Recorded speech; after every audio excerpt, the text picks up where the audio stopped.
आणि बाल्याबाई आणि शंभू गाडी अपराजितच आहे, म्हणजे आतापर्यंत चांगलीच पळते. गाडी झाल्यानंतर कानादादा सुद्धा आला होता, गाडीवर उभा राहून स्वतः फोटो काढून गेला. आणि जेव्हा पण बॅनर सोडला आम्ही कुठल्या बैलाचं नाव पण नाही टाकला, काहीच नाही, कारण मैत्रीपूर्ण झाले तसं दाखवून पण दिला पाहिजे मैत्रीपूर्ण झाले असं. लाईफ मध्ये घरामध्ये म्हणजे तो आल्यापासून आम्ही प्रत्येक गोष्टीत आमचं पुढे पुढेच चालू आहे. चांगला झालं धंदा पाणीपासून त्या सगळ्या गोष्टी. आणि कुठंतरी आता काही लोक बोलतात वडापाववाले हे ते, हे बोलणं पूर्णपणे चुकीचं आहे. आज आपण जाणार कुठल्या तरी छोट्या गाडीवर नाव फिरवणार ना, मग त्या गोष्टीला चर्चा पण होत नाही. जर मोठ्या गाडीशी आपण गाडी केली, आज तुम्ही झालं आज गाडी चांगली आली म्हणून प्रत्येक जण नाव काढतो. 25 शर्ती होतील, आमच्या लगातार गुलाल दिलाय. फक्त एकच गुलाल आमचा पडला, ते आमच्या चुकीमुळे एक A1 जोडी म्हटलं तर कसं अगोदर मथुर महबूब होती, त्याच्यानंतर बुंगा सैराट, तशी आपल्याला ही जोडी पळताना बघायला भेटेल का? बघायला भेटेल. म्हणजे आमची अपेक्षा तर आहे का त्यांच्या खालोखाल या जोडीने पण नाव करावा आणि अशीच पळत राहावा.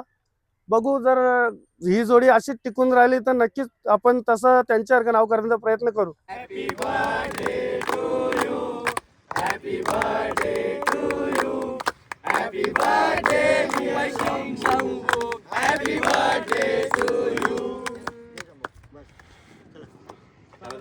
मित्रांनो, वाढदिवसानिमित्त एक शंभू आणि शिवचा एक गुलाल झालेला आहे. घरचाच साज आहे.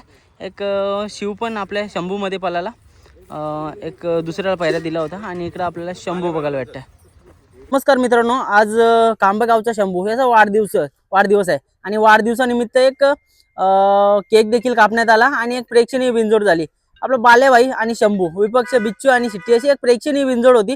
नक्कीच आपल्या शंभूने आणि बालेभाईनी A1 जोडी सध्या पळते, या A1 जोडीने चांगला गुलाल घेतला. चला शेठशी बोलूया. शेठ नमस्कार. नमस्कार. दादा नाव सांगा ना तुमचं. माझं नाव अजय ठाकरे. आमचा बैल आद्विका कृष्ण शेठ ठाकरे, कैलासवासी पांडुरंग शेठ ठाकरे, वसंत शेठ ठाकरे आणकर यांच्या नावाने पळतो. दादा आज बघायला गेले, जेव्हापासून दावणीला आलाय ना तेव्हापासून नावच कधीच घेतलाय. खूप सारे अशा मोठ्या मोठ्या बिनजोड त्यांनी स्वतःच्या नावावरती गेल्या, काय सांगाल? हो नक्कीच. बिनजोड म्हणजे बिनजोड करण्यामागे ना त्याच्या मागे मेहनत आमच्या राजेश दादांची आहे. त्यांनीच आम्हाला एवढा चांगला बैल दिला आणि शेवटपर्यंत तेच सगळा बैलाचा बघतात. त्यामुळे नियोजन वगैरे त्यांच्यामुळेच आज बैल एवढा इथपर्यंत आहे. दादा आजच्या प्रेक्षणीय बिनजोड बद्दल सांगा ना, कशा काय प्रकारे जमली गाडी? भाईंचं नाव होता, त्या नावावर आपण नाव फिरवला, पूर्णपणे गाडी झाली. बघायला गेलं तर समोरचे नंदी पण चांगले पळतात. बिच्चू झाला, तो पण एकदम टॉपला पळतोय. आज कशा काय प्रकारे तुम्ही शर्यत केली? आज म्हणजे भाईंचं नाव होतं, त्याच्यावर नाव फिरवलं आणि मैत्रीपूर्ण गाडी झाली. गाडी चांगली पळाली आपली. आणि बाल्याबाई आणि शंभू गाडी अपराजितच आहे, म्हणजे आतापर्यंत चांगलीच पळते. या जोडीकडे बघता काय वाटतं तुम्हाला? अपेक्षा आहे ही जोडी जर अशीच कंटिन्यू टिकून राहिली तर चांगल्या लढती आपल्याला सुद्धा बघायला भेटतील. दादा बैल बघा एक खुल्या मनाने दिल्याच्या नंतर कुठं ना कुठं तरी नाव करतंय. आज काय सांगाल त्यांच्या मालकांबद्दल किंवा कशा प्रकारे धन्यवाद देत आहे त्यांना? धन्यवाद. म्हणजे पूर्णपणे गणपत दादाच बैलावर असतो आणि पूर्ण नियोजन गणपत दादा आणि त्यांचे लहान भाऊ तेच करतात. आम्ही काही करत नाही. त्यांच्या नियोजनातच बैल पळतोय आणि त्यांचं नियोजन आहे म्हणून बैल आज इथपर्यंत एवढ्या वर आहे. दादा कुठेतरी मागच्या मैदानामध्ये एक प्रेक्षणीय बिनजोड केली तुम्ही. हो, मागच्या मैदानात पण आपली मेहरबान आणि बटर आणि इकडे आपला शंभू आणि पाल्याचा बादल होता, तिथे आपला विजयी झाला. बघा कुठं ना कुठेतरी मैत्रीच्या लढती असतात.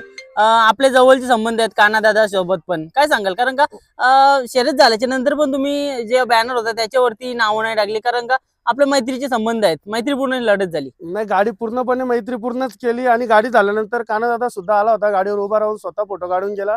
आणि जेव्हा पण बॅनर सोडला आम्ही कुठल्या बैलाचं नाव पण नाही टाकला, काहीच नाही, कारण मैत्रीपूर्ण झाले तसं दाखवून पण दिला पाहिजे मैत्रीपूर्ण झाले असं.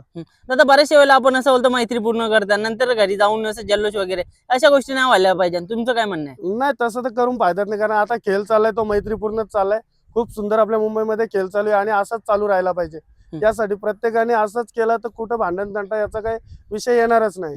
दादा शंभू आपल्या दावणीला आल्यापासून काय चेंजेस बघायला भेटतात तुमच्या लाईफ मध्ये बोला किंवा घरामध्ये बोला? लाईफ मध्ये घरामध्ये म्हणजे तो आल्यापासून आम्ही प्रत्येक गोष्टीत आमचं पुढेच चालू आहे. चांगला झालं धंदा पाणीपासून त्या सगळ्या गोष्टी चांगल्याच चालू आहेत. आणि बैलाने खूपच नाव केलं आपला, त्यासाठी त्यांनी दिला त्यांचेही आभार आणि तो सुद्धा नाव करतो त्याच्यासाठी शंभूचे पण आभार. दादा तो नाव करतोय कुठे ना कुठे तुमच्यासाठी पळतोय ते, तुमची मेहनत पण तेवढी आहे. या पोरांबद्दल काय बोलाल? कारण का मला तर वाटतं आता मगाशी आपण बघितले भरमसाठ अशी पोरं पण होती तुमची. या एका नंदी मागे बरेच जणांची मेहनत असते. पोरांचं म्हणजे सांगायचं तर आता प्रत्येक बैल आहे तो पोरांमुळेच पळतो. मालक काय फक्त येणार, पैसे लावणार, गाडी जमवणार, ते करून फक्त बैल पळत नाही. आज बैलाला चालवायला लागतं, पोरं येतात बैल चालवतात. आम्ही फोन करायच्या अगोदर पोरं गोट्यावर जाऊन बैल धुवून वगैरे रेडी करून परत आमची स्वतःची घरची टेम्पो येतो, जाऊन स्वतः भरून बैल मैदानात घेऊन येतो. आम्हाला ती म्हणजे तेवढं करायला लागत नाही. आणि कुठंतरी आता काही लोक बोलतात वडापाववाले हे ते, हे बोलणं पूर्णपणे चुकीचं आहे. कारण जर पोरं तुमच्या मागे नसतील तर तुम्ही बैल पळवून दाखवा, तेव्हा तुम्हाला समजेल. पोरं आहेत म्हणून आज बैलगाड्या शर्यत होते. कुठेतरी आपण ते बोलतोय ते चुकीचं आहे, ते कुठेतरी थांबलं पाहिजे. तुमची गोष्ट बरोबर आहे. कारण का जी बैल घडवण्याची मागे जी मेहनत असते सगळी पोरांची असते. पण कुठं ना कुठेतरी म्हणजे बऱ्याचशा वेळेला असा शब्द वापरला जातो. काही वेळेला कसं भांडणं वगैरे होतं आणि त्या टायमाला अशा गोष्टी होतात. म्हणजे जे मागची पोरं असताना त्यांनी पण कुठं ना कुठेतरी आपला नंदीबद्दल असं म्हणजे किंवा इतरांच्या नंदीबद्दल असं वाईट नाही बोललं पाहिजे. तुमचं काय म्हणणं आहे? नाही ते तर आहे, कारण मागे जी जी पोरं असतात त्यांनी पण कुठं जास्त उड्या मारणं किंवा काही कोणाला चिडवणं हे केलं नाही पाहिजे. आमच्या पोरांना आम्ही सरळ सांगून ठेवलंय, गाडी जिंकली ना सरळ बाहेर निघा, पुढे या. आपला बैल जिंकलाय, सगळ्याच लोकांना दिसतोय का बैल जिंकलाय, कोणाची गाडी मारले काय मारले, तुम्ही ओरडून ना अड्डा भरून काय होणार नाही. त्याला काही महत्व नाही. आपला बैल पलतोय, त्याच्यात लोकांना माहिती आहे बैल किती पलतो, काय करतो, आपलं नाव करतो. नुसतं आपण हे करून फायदा नाही. बरोबर. दादा तुमच्या बाजूला तिकडे शिव आहे. शिव आणि शंभू अशी गाडी पळाली, दुसरी गाडी. त्याचं थोडक्यात सांगा ना, कशी काय नियोजन म्हणजे आमचं आता हा शंभू आणि बालेबाई पळाला, आणि हा शिव आणि बालेबाईचा शंभू पळाला. अरे वा. म्हणजे दोन्ही आमच्या घरच्या गाड्यांचं नियोजन केलं आणि दोन्ही गाड्या मस्त. चांगल्या झाल्या. मस्त. कुठं ना कुठेतरी बघा एक संबंध आपण घेऊन चाललाय. वाढदिवस आहे म्हटल्यानंतर बालेभाईचे मालक देखील आले होते, तुमच्याशी बोलून गेले. काय बोलणं झालं तुमचं नक्की? आता शंभूचा वाढदिवस उद्या आहे, पण आता मैदानात गाडी झाली त्यामुळे भरपूर आपली पब्लिक पण जोडीला आहे, बाहेरचे पण आपले मित्रमंडळी सोबत असते. तर त्यांच्या सोबत एक केक कापावा म्हणून त्यांची इच्छा होती, म्हणून आपण केक कापला. बालेबाईच्या मालकाला त्यांनी सुद्धा शंभूला शुभेच्छा दिल्या. असंच नाव करावं दोन्ही जोडीने, एवन जोडीने, ही आमची सुद्धा अपेक्षा राहील, त्यांची सुद्धा अपेक्षा हीच आहे. नक्कीच दादा. आता बैलाकडे बघता तुम्हाला काय वाटतंय? कारण का स्पीड पण चांगला आहे, बालेभाई मध्ये पण एकदम टॉप स्पीड लावताय. ही जोडीकडे बघता काय फ्युचर वाटतंय या जोडीचा? ही जोडी जर अशीच पळत राहिली तर लोकांच्या मनात नक्कीच अधिराज्य करेल, ही आम्हाला अपेक्षा आहे. आणि पुढे पण आम्ही प्रयत्न करू का हीच जोडी पळत राहील असं.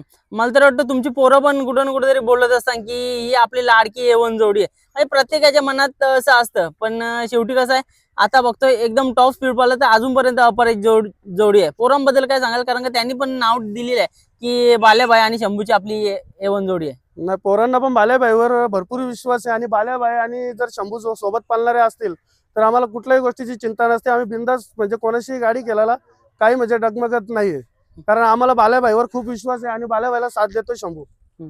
दादा जेव्हापासून तुमच्या धावणीला आल्यापासून तुम्ही म्हणजे एक नंबरच्याच शर्यती करता, काय मनामध्ये उद्देश घेऊन आलेत? नाही, मनामध्ये उद्देश म्हणजे बघा, आज आपण जाणार कुठल्या तरी छोट्या गाडीवर नाव फिरवणार ना, मग त्या गोष्टीला चर्चा पण होत नाही. जर मोठ्या गाडीशी आपण गाडी केली, आज तुम्ही झालं आज गाडी चांगली आली म्हणून प्रत्येक जण नाव काढतो. जर तशाच लढती केल्या पाहिजेत म्हणजे ते आपलं पण नाव होतं आणि बैलाचं पण नाव उजेडत राहतो. बरोबर आहे. दादा वाढदिवस आहे, वाढदिवसानिमित्त गुलाल दिलाय, कसा आनंद आहे? कारण का बघा त्याचाच वाढदिवस आहे आणि तो गुलालामध्ये राहिलाय, त्याच्या पलाच्या जोरावरती काय सांगाल? पलाच्या जोरावर म्हणजे त्याने आता 25 शर्ती होतील, आमच्या लगातार गुलाल दिलाय. फक्त एकच गुलाल आमचा पडला, ते आमच्या चुकीमुळे. एक हप्ता आम्ही बैल एकाच जागेवर बांधून ठेवला होता गोट्यात. काही प्रोग्राम असल्यामुळे काही जमलं नाही पोरांना चालवणं. बैलाला आपल्या रोज चालवायला लागतं. बाकी 25 शर्यती आता बिनजोडला 24-25 शर्यती बिनजोडच्या गाड्या करणं आणि कंटिन्यू गुलाल घेणं हे अशक्यच आहे. बरोबर. तरी ते करतात, शंभू आपल्यासाठी करतोय.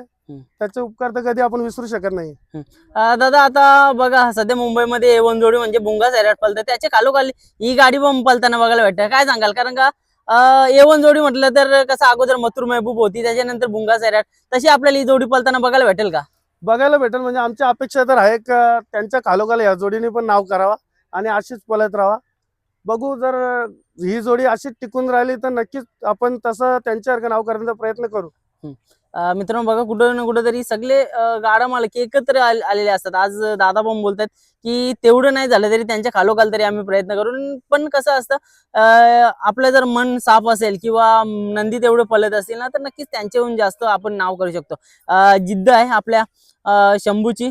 तर चला शुभेच्छा देऊया आणि वाढदिवसानिमित्त खूप साऱ्या शुभेच्छा देखील कमेंट सेक्शन मध्ये देऊया आपल्या शंभूला. एक चांगली गाडी पळाली बाल्याबाई आणि शंभूची, नेहमीच ही गाडी पळत असतं. दादा याच्या व्यतिरिक्त तुम्ही काय संदेश देऊ इच्छिता किंवा काय बोलायचं असेल तुम्ही बोलू शकता. संदेश म्हणजे आता आज जे किडकाली पाठीवर जे त्यांनी नियोजन केलंय अतिशय सुंदर केलंय. जागा वाढवली, जो मध्ये खड्डा होता तो काढून टाकला, तिथे जागा बनवली. जर प्रत्येक मैदानवाल्यांनी असं करावं ही अपेक्षा राहील, कारण आपल्या भरपूर आपण बघतोय आता बैलांचे ऍक्सिडेंट होतात टेम्पो लागून, ते घडणार नाहीत. त्यासाठी प्रत्येक जर मैदानवाल्याने असं केलं तर खूप सुंदर मैदान होत राहतील आपल्या इथे. मैदानाबद्दल काय म्हणणं आहे तुमचं? संतुष्ट आहात या मैदानामध्ये? हो, मैदान एक नंबर आहे आणि गाड्या आज मध्ये कोणी टाकल्या नाही. हेच असंच पाहिजे. आता भरपूर 2-3 अड्डे मध्ये बघितले, मोठ्या मोठ्या गाड्यावाले डायरेक्ट म्हणजे मध्ये गाड्या घालतात. आता आम्ही पण चांगलीच गाडी खेळतो, पण 2 अड्ड्याला आम्ही लगातार बघला, आम्ही लाईनीलाच येतो. पण कुठंतरी आपले गाडा मालक पण मोठे गाडा मालक चुकतात, डायरेक्ट अचानक म्हणजे डायरेक्ट गाडी टाकतात. ठीक आहे, एखादी भुंगा सैराट झाला, ही यवन जोडी ही चांगली बोलते, सगळे प्रेक्षक त्यांच्यासाठी म्हणजे वाट बघत असतात. तशी एखादी मोठी जोडी असेल किंवा प्रेक्षक थांबलेत, तशा जोडीला तुम्ही केलं काय नाही, पण तुम्ही सगळ्याच गाड्या जर तसे घातले, मागे राहणाऱ्यांची आदावत होते. बरोबर दादा, कुठं ना कुठं तरी बघा जाम प्रेक्षक ना खालती सुट्टीला थांबलेले असं, कारण का एक मेन शर्यत बघा ती एखादी सोडली तर काय प्रॉब्लेम नाही व्हायला पाहिजे, मला तरी वाटतं. नाही, ती गाडी तर आता येवण आहे, कारण तिच्यासाठी भरपूर जे शर्यतीची आवड नसणाऱ्या लोकांना पण त्या गाडीने आता आवड निर्माण करून दिलेली. आणि शक्यतो भुंगा सैराट असला भरपूर लोक त्यांना बघण्यासाठी थांबतात. त्या जोडीला तर म्हणजे ती एवढी पलते तर त्यांना तेवढं म्हणजे हे आहेच की त्यांना बरोबर. मधून टाकलंच पाहिजे, कारण नक्की. त्या जोडीसाठी भरपूर गर्दी होते. हम्म. त्यांची शर्यत झाल्यानंतर बऱ्यापैकी तरी गर्दी कमी होते, म्हणजे इतर गाड्या पण व्हायला आपल्याला बरं पडतं. सोपं जातं. मित्रांनो, या बाईट मार्फत एवढंच म्हणणं आहे की एखादी गाडी सोडली ना तरी पण जमू शकतं, कारण का बघा ती पब्लिक आहे ना, तेवढी गोंधळ होण्यापेक्षा एखादी गाडी सोडून मागची गाड्या मालक आहेत ते तरी कुठेतरी लवकर शर्यती करतील. तर चला मित्रांनो, आजसाठी फक्त एवढंच. शुभेच्छा देतो तुम्हाला देखील, कारण का आज एक धूमधडाक्यामध्ये तुम्ही चांगला आपल्या नंदीचा वाढदिवस साजरा केला. एक चांगला नंदी तुमच्या दावणीला लागला, असंच नाव करत राहू दे तुमचं. धन्यवाद दादा. धन्यवाद, तुमचं सुद्धा धन्यवाद. तुम्ही आले, आमची मुलाखत घेतली. प्रत्येक घरोघरी तुम्ही आमची माहिती पोहोचवता, कोण जिंकला काय, याच्यासाठी तुमचेही मनापासून आभार.